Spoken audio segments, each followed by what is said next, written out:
A Bíblia diz em 2 Pedro, no capítulo 2, nos versículos de 1 a 22.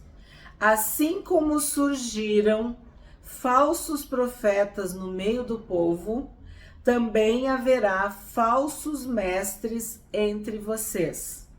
Eles introduzirão heresias destruidoras, chegando a renegar o soberano Senhor que os resgatou, trazendo sobre si mesmos repentina destruição. Então, alguns anos já se passaram e Pedro escreve agora a segunda carta. Acredita-se que pelo ano 64, 65 depois de Cristo. E sabemos que perto do ano 67 ele foi martirizado. Então, muitas coisas estão acontecendo em Roma. Muita perseguição e muita, vamos dizer assim, heresia, blasfêmia, misturas. E esta carta, no caso a segunda carta, tem objetivos muito claros para fortalecer e, vamos dizer, colocar os pingos nos is. Então, o que ele está falando aqui? De falsos profetas e falsos mestres.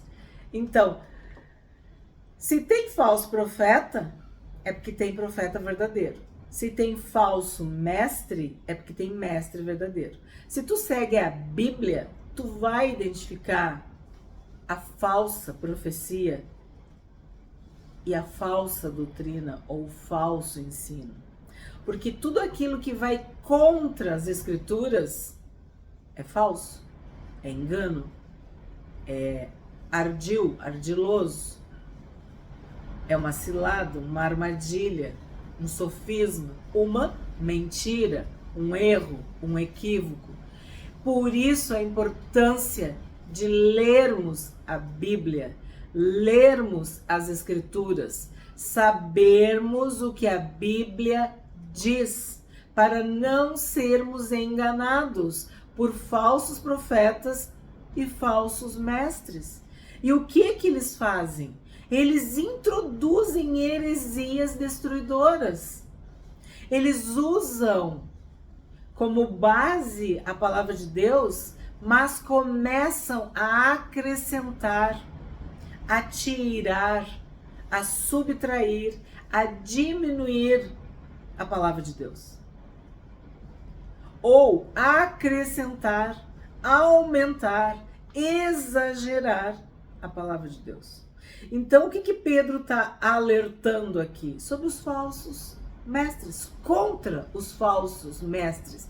Aqueles que usam de autoridade para ensinar enganos, erros, mentiras, falsidade, pecado. Eles introduzirão heresias destruidoras, chegando a renegar o soberano Senhor que os resgatou, trazendo sobre si mesmos repentina destruição.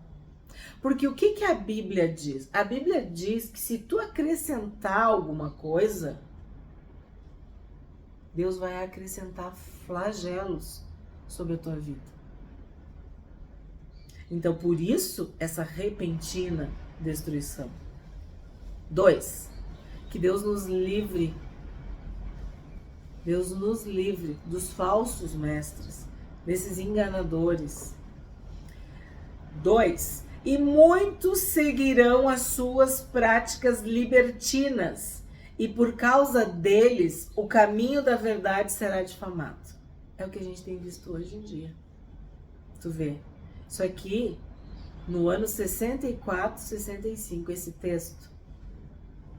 E nós, em 2024, temos visto igrejas que ensinam heresias, que dizem que práticas libertinas não são pecado, é amor.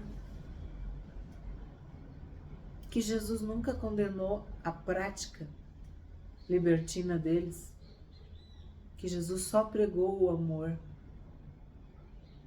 E eles ensinam isso para os seus fiéis, para as pessoas da igreja. Pode fazer, não tem problema. Deus te ama assim como tu é. Tu pode ficar assim. Tu não precisa te arrepender das práticas libertinas. E aí o que está acontecendo? O evangelho está sendo difamado. O caminho da verdade está sendo caluniado, escandalizado. Porque estão distorcendo a palavra de Deus. E por que eles fazem isso? 3. Movidos por avareza, eles explorarão vocês com palavras fictícias. Mas para eles, a condenação decretada há muito tempo não tarda, e a destruição deles não caiu no esquecimento. Isso aqui é um conforto para nós, é um consolo. Porque parece assim, mas pai, onde é que tu tá? Tu tá de braço cruzado, tu não tá vendo que estão difamando a tua palavra, que estão ensinando tudo errado. As pessoas não querem se arrepender dos seus pecados. Elas não querem ter uma vida santa. Elas querem continuar servindo a Deus e praticando pecados, vivendo na libertinagem. E aí ele fala palavras fictícias, sim, porque são ideologias, são filosofias, são teorias, são histórias sem pé nem cabeça, que não estão na Bíblia. E outra, não, o que Paulo falou não importa, o que Pedro falou não importa, o que Tiago falou não importa. Eles só mencionam que Jesus não falou nada sobre isso. Mas não tem isso nos evangelhos, e eu sou cristão, então eu sigo ao Cristo, eu sigo a Jesus. Mas o que Jesus veio fazer? Jesus veio pregar, ele veio morrer, ele veio salvar, ele veio ensinar.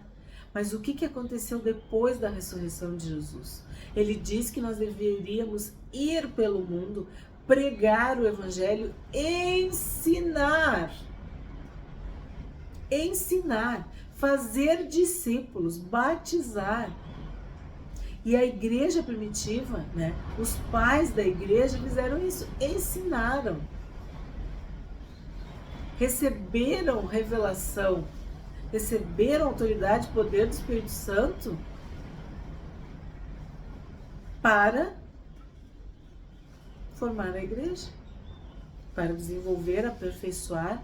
A gente viu no outro capítulo, firmar, fundamentar, fortalecer a igreja do Senhor Jesus.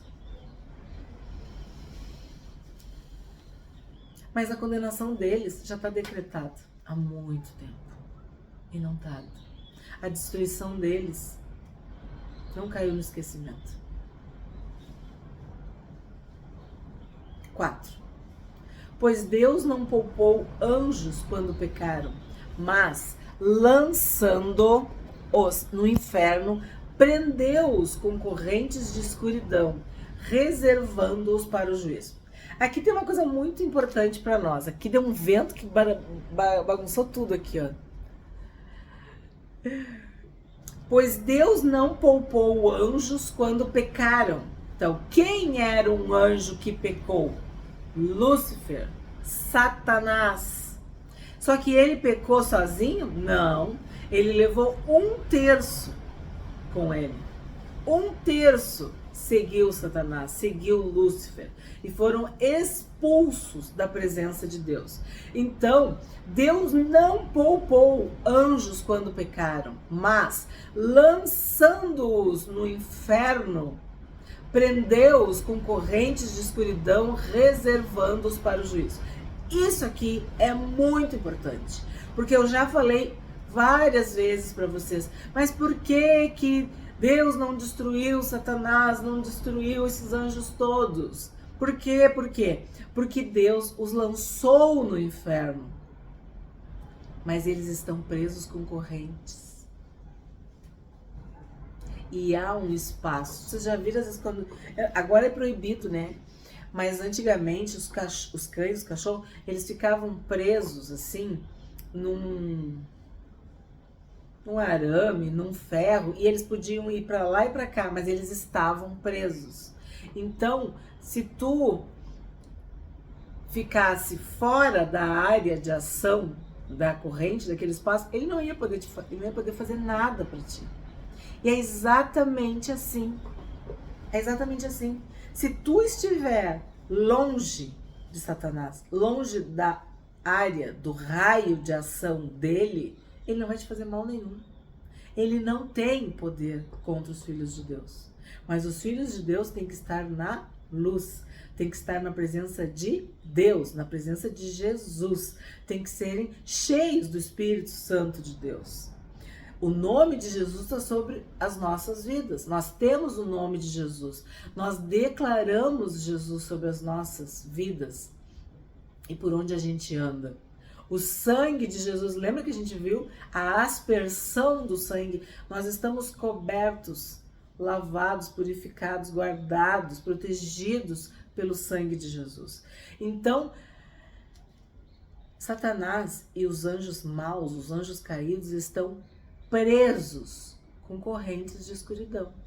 Mas há esse espaço para quem se aproxima da escuridão, para quem se aproxima de Satanás, para quem se aproxima desses anjos, desses demônios, desses espíritos caídos, imundos. E eles já estão condenados, reservados, julgados para o juízo eterno. 5. E ele não poupou o mundo antigo, mas preservou Noé, pregador da justiça, e mais 7 pessoas, quando fez vir o dilúvio sobre o mundo de ímpios. Então, aqui Pedro está falando sobre Noé. O que Noé fez? Noé guardou a palavra de Deus, ele obedeceu, ele temeu a Deus. E o que significou isso? A salvação dele e da sua família. Pensa no mundo inteiro e tu guardado, protegido, separado. Não é? O mundo antigo sucumbiu, se afogou no dilúvio. Mas Noé estava dentro da arca com a sua família. Nós estamos escondidos em Cristo. A nossa vida está sob a poderosa mão de Deus. Nós somos a igreja, o povo de Deus, o povo escolhido.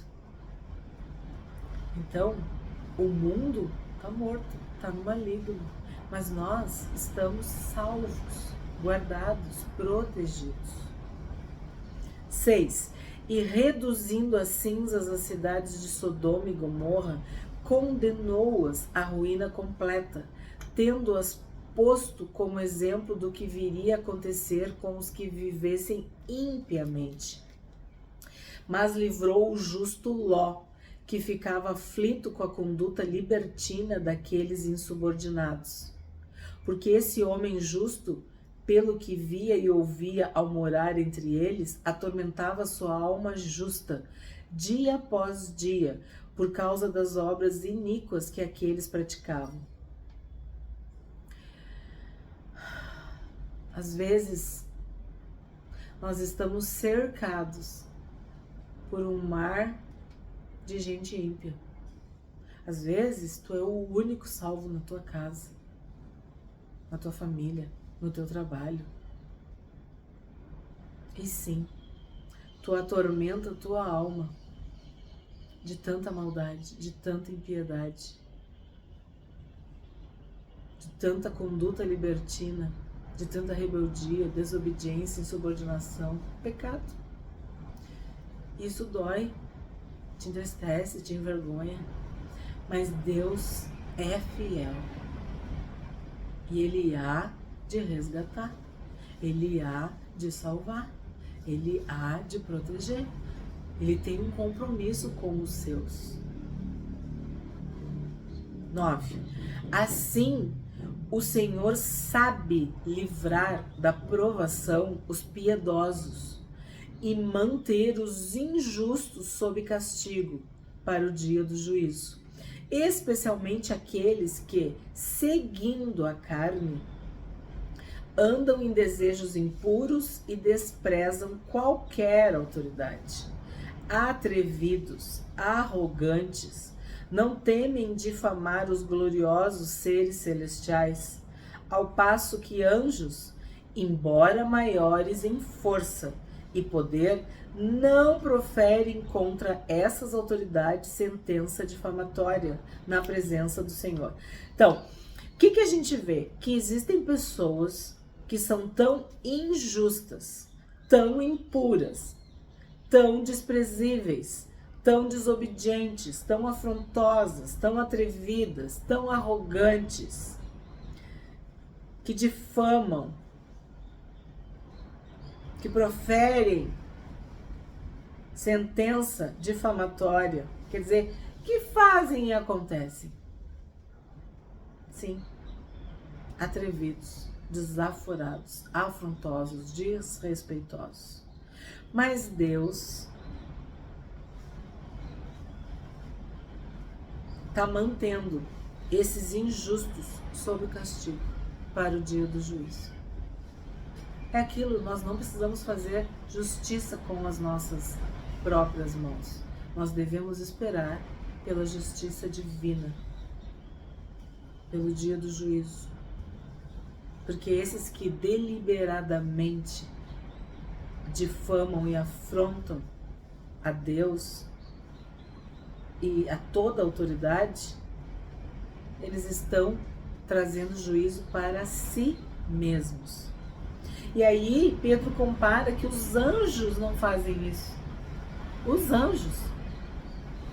Mas essas pessoas proferem contra autoridades sentença difamatória na presença do Senhor. Não temem, não tem juízo. 12. Esses, porém, como animais irracionais. Então, essas pessoas que fazem isso, que eu acabei de descrever e que aqui Pedro explica, que são injustas, que são iníquas, malignas, elas agem como animais irracionais. Seres guiados pelo instinto e que nascem para serem capturados e mortos, falando mal daquilo que não entendem. Na sua destruição também hão de ser destruídos, recebendo injustiça como pagamento pela injustiça que praticam. Encontram prazer na satisfação de seus desejos libertinos em pleno dia, como manchas e defeitos. Encontram satisfação nas suas próprias mentiras, enquanto se banqueteiam com vocês. Meu Deus. São pessoas que pecam na luz do dia. É isso. Que nem se escondem mais. E sim, nós sabemos exatamente o que Pedro está falando. É isso que a gente tem visto, ouvido, vivido, assistido diariamente. Infelizmente. Eles estão sendo destruídos na sua própria destruição. Eles estão sendo capturados e mortos. Porque eles vivem numa injustiça. Eles praticam a injustiça. E aquilo que tu planta é o que tu colhe. Então o pagamento deles vai ser mais injustiça. Se sentem satisfeitos e felizes com as suas próprias mentiras. Meu Deus. 14. Eles têm os olhos cheios de adultério e são insaciáveis no pecado. Enganam almas inconstantes e têm o coração exercitado na avareza. Essa gente maldita. Então, o que acontece? Existem pessoas que são verdadeiras como eu posso dizer, é uma extensão do inferno. São representantes do mal. Aí ele fala, olhos cheios de adultério, e são insaciáveis no pecado. São cheios de demônio, servem a Satanás, servem ao inferno, se entregaram de corpo e alma e espírito ao mal. E aí diz que o que elas fazem? Ó, elas são insaciáveis no pecado. Elas enganam almas inconstantes e têm o coração exercitado na avareza. Então sempre tem a ganância, a ambição, a idolatria, porque nós vimos que a avareza é quando tu idolatra o dinheiro, as riquezas, né? Então o teu Deus é mamon. Tu não pode, tu não consegue servir a Deus porque o teu coração é das riquezas, tu é avarento. E aí Pedro diz que é uma gente maldita. 15. Tendo abandonado o reto caminho, desviaram-se e seguiram pelo caminho de Balaão, filho de Beor, que amou o pagamento pela injustiça. Tem um vídeo no canal sobre Balaão. Na verdade tem até 2, mas o que eu tô me referindo é aos personagens bíblicos, que tem um vídeo sobre Balaão, que conta bem essa história, que por dinheiro ele aceitou amaldiçoar o povo de Israel, mas ele não conseguiu, né? Ele foi contratado para fazer isso, né? Ele amou o pagamento pela injustiça, mas ele foi repreendido pela sua transgressão. Um animal de carga, mudo, falando com voz humana, refreou a insensatez do profeta. Assiste o vídeo sobre Balaão, tu vai aprender. Até um profeta pode ser corrompido pela ganância, pela ambição, pela avareza, pela riqueza, pelo dinheiro, pelo pagamento. 17. Esses tais são fontes sem água, névoas levadas pela tempestade, para os quais está reservada a mais profunda escuridão. Se eles servem a Satanás, se eles estão cheios de demônios, o que vai sobrar para eles? A profunda escuridão, as trevas. Porque, falando com arrogância, palavras sem conteúdo, enganam com desejos libertinos de natureza carnal aqueles que de fato estavam se afastando dos que vivem no erro. Então é como assim, ó, aquilo que Jesus falou, não entram e não deixam os outros entrar. Então quando eles percebem que tem alguém que está se convertendo, que está ouvindo a palavra, que está indo, eles vão lá e capturam, eles vão lá e atraem, eles vão lá e puxam, né? Ó, eles enganam com desejos libertinos, com prazeres, né? Com paixões carnais. 19. Prometem-lhes a liberdade quando eles mesmos são escravos da corrupção, pois aquele que é vencido fica escravo do vencedor. Isso aqui é muito importante. As pessoas pensam que são vitoriosas, que estão livres, mas na verdade elas estão vencidas e escravas do pecado. Elas estão sendo vencidas pelo seu próprio eu, escravizadas pelo seu próprio eu, pela sua natureza pecaminosa. Elas não estão vencendo, nem ganhando, nem sendo livres. Elas estão presas. Elas são escravas da corrupção. É prometido para elas uma vida livre, uma liberdade, mas elas são escravas da corrupção, da morte, da perdição, das trevas. Ela é vencido e fica escravo do vencedor. Então, ela se prende a Satanás, ela se prende ao inferno para ter essa liberdade que na verdade é uma libertinagem. Ela é escrava dos seus desejos, escrava dos seus próprios pecados, escrava das suas paixões carnais. ela cede às tentações, ela não tem mais vontade própria. Então, existem aqueles que são vencidos. Existem os que são vencedores. Existem aqueles que são escravos. Existem aqueles que estão livres, libertos. E que sim devem libertar a outros. Prometem-lhes a liberdade, quando eles mesmos são escravos da corrupção, pois aquele que é vencido fica escravo do vencedor. Então, ele está deixando bem claro que uma pessoa que, por exemplo, usa drogas, eu sou livre para usar, para fazer o que eu quiser. Não, tu tá escravo das drogas. As drogas é que te venceram. Tu foi vencido